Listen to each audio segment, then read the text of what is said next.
Republicans in the Senate are now pushing for new legislation that affects millions of Americans financially, and there are many developments on the next relief bill. We have some news from lawmakers in Congress. Chuck Schumer is pushing to move forward with a $52 billion bill to boost semiconductor production to address the chip shortage. And according to a source familiar with the matter, key Republicans who would be needed to advance the plan are pumping the stakes. The source said Schumer is telling senators it could head to the floor as soon as next Tuesday, but Republican John Thune, a member of GOP leadership, has cast a doubt on that plan, warning he's not sure if Republicans would provide the 10 or so votes needed to break the filibuster. Senator Thune told reporters today, "We're at a point where no one knows what the final bill might look like or what kind of and where the votes are at. We know where the votes were last time, but that was a different time." And the bill will be a scaled back version of the larger competitive legislation. Republican leaders have previously said they'd be open to passing a narrow bill that focuses mainly on the issue of producing semiconductor chips, but Thune blamed Democrats for mishandling the chips legislation. The fight comes as the Biden administration has ramped up pressure on Congress to act on the chip shortage before the upcoming elections. And student loan forgiveness is one of Biden's top priorities. The Biden administration proposed wide-ranging changes to student loan forgiveness programs that would reduce the bureaucracy currently standing in the way of some borrowers having their debt canceled. The education secretary said in a statement this week, if a borrower qualifies for student loan relief, it shouldn't take mountains of paperwork or a law degree to obtain it. Student loan benefits also should not be hard to get, that borrowers never actually benefit from them. The proposed changes, which the Department of Education hopes to finalize later this year, will make it easier for those who already qualify for existing programs to get this relief.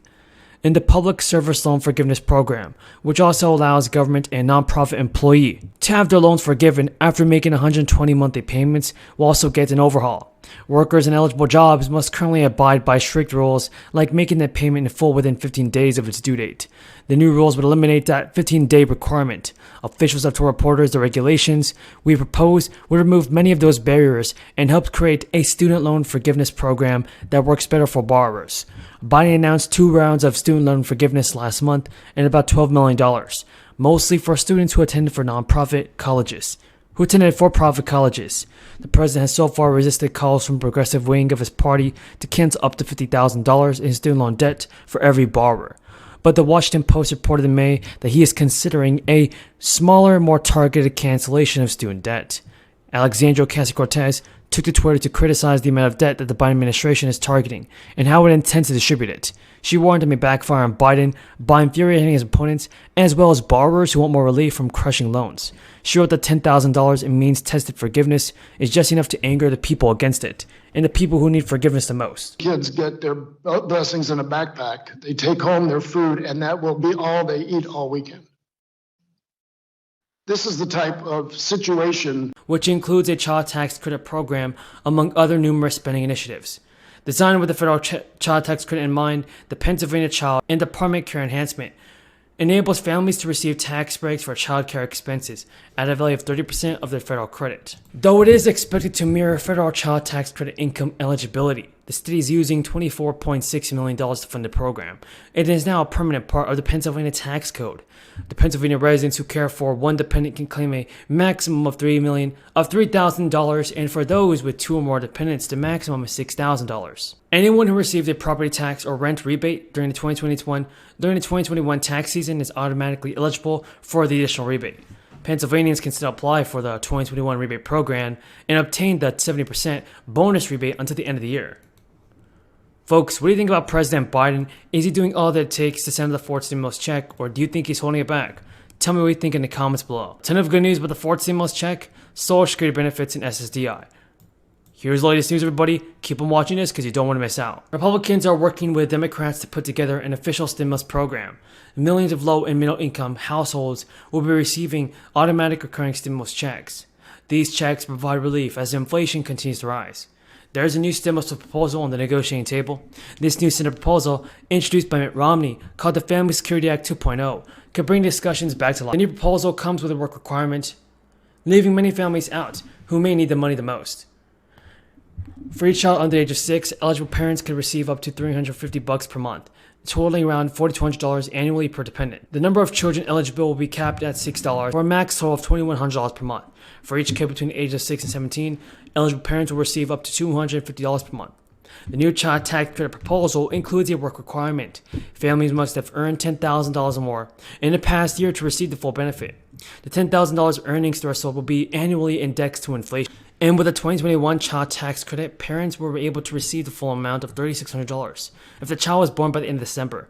The new Senate Republicans' proposal includes expecting parents. Typically, when you have debt discharge, the IRS treats it as taxable income. With student loan forgiveness, taxes work differently. In March, President Biden signed the American Rescue Plan, which included a clause regarding student loan forgiveness, saying that any federal student loans that were discharged between 2021 and 2025 would not be considered taxable income in terms of federal taxes. Now, lawmakers are back in Washington for the predetermined midterm election sprint. Preventing a government shutdown will be the top legislative item for all lawmakers. The political environment has shifted over the past few weeks. This is impacted by a batch of legislative wins for Democrats earlier in the summer and signs the inflation-laden economy is improving. Democrats are now more confident than ever that they can stem expected losses in President Biden's first midterm elections. They are hopeful they can retain a majority in the Senate, while preventing Republicans from gaining a broad majority in the House.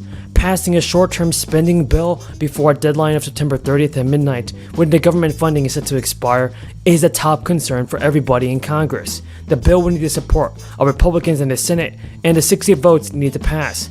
Democrats want to demonstrate to voters they can govern responsibly and not allow a damaging shutdown. In the Senate, Democrats will also keep confirming federal judges nominated by Biden, with government funding set to expire at the end of the month. Both chambers are expected to pass some kind of stopgap funding extension in the upcoming weeks to avert the shutdown, and stopgap funding bills are known as Capitol Hill as a continuing resolution. The Senate Appropriations Chair, Patrick Leahy, a Vermont Democrat, is also aiming for a continuing resolution to run until mid-December to allow lawmakers time just to finish the regular appropriation bills. Now, Hawaii Democratic Senator Brian Schatz summed up the to-do list for Senate Democrats when asked recently by CNN when the September work period will look like. He said continuing resolution and judges. Amid concerns that the higher prices will hurt consumer wallets, some state and federal lawmakers are looking at ways to ease that pain at the pump. Mike Thompson, John Larson, and Lauren Underwood introduced the Gas Rebate Act of 2022, and that's going to send monthly payments of $100 to Americans where the average gas price is higher than $4 a gallon. The program will begin to phase out for individuals earning more than $75,000 and couples earning more than $150,000.